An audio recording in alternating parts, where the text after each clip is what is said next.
اعوذ باللہ من الشیطان اللعین الرجیم بسم اللہ الرحمن الرحیم ولما جاء امرنا جعلناها علیہا سافلہا وامطرنا علیہا حجارة من سجیل منضود اللہم صل علی محمد وآل محمد وعجل فرجہم۔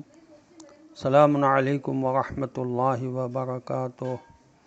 اللہ تبارک و تعالیٰ کا شکر ہے کہ سورہ مبارکہ ہود کی آیت نمبر 82 کی تلاوت کا شرف میں نے حاصل کیا، جس کا ترجمہ یہ ہے کہ پھر جب ہمارے فیصلے کا وقت آ پہنچا تو ہم نے اس بستی کے اوپر کے حصے کو نیچے دبا دیا اور ان پر مسلسل پکی ہوئی مٹی کے کنکر پتھر خوب برسائے۔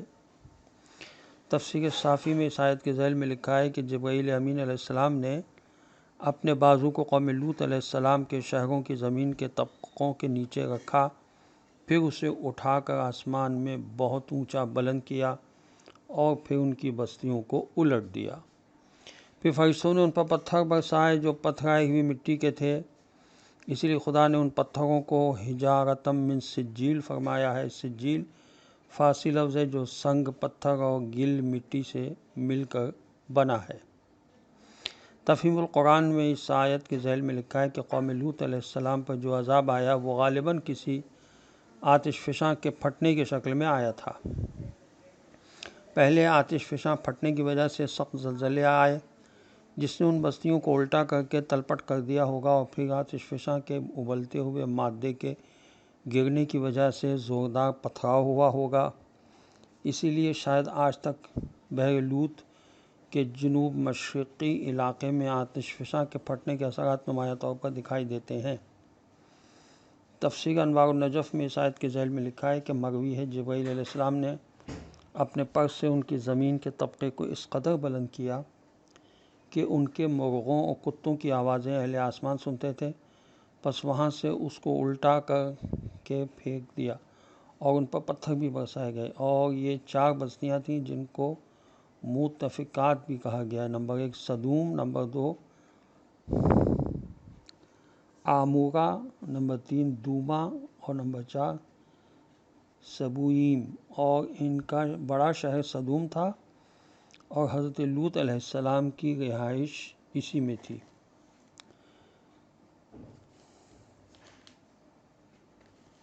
سجی اصل میں تو بتایا کہ فارسی لفظ ہے جو سنگ اور گل پتھر اور مٹی سے لیا گیا ہے، لہذا اس کا مطلب ہے ایسی چیز جو نہ پتھر کی طرح بالکل سخت ہو اور نہ ہی ڈھیلی مٹی کی طرح بلکہ ان دونوں کے درمیان ہو۔ منضود کا مادہ نزد ہے، اس کا معنی ہے یکے بعد دیگرے، اور پے در پے آنا، یعنی پتھروں کی یہ بارش اس قدر تیز اور پے در پے تھی کہ گویا پتھر ایک دوسرے پر سوار تھے۔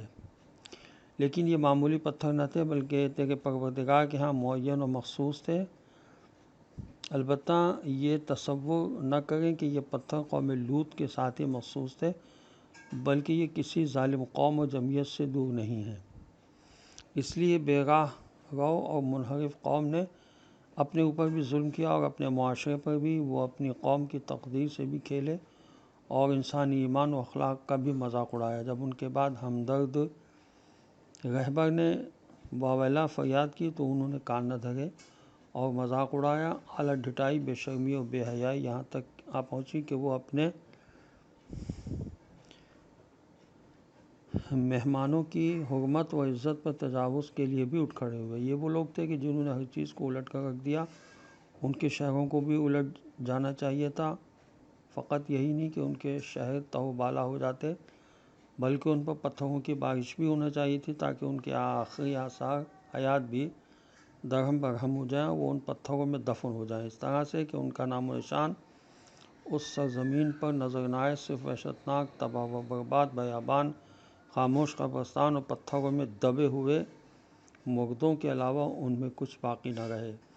کیا صرف قوم لوط کو یہ سزا ملنی چاہیے؟ نہیں، یقیناً ہرگز نہیں، بلکہ ہر منحرف کردہ اور ستم پیشہ قوم کے لیے ایسا ہی انجام انتظار میں ہے، کبھی سنگریزوں کی بارش کے نیچے، کبھی آگ اگلتے ہوئے اور کبھی معاشرے کے تباکن اختلافات کے تحت۔ خلاصہ یہ کہ ہر ستمگر کو کسی نہ کسی صورت میں ایسے عذاب سے دوچار ہونا پڑے گا۔ السلام علیکم ورحمۃ اللہ وبرکاتہ۔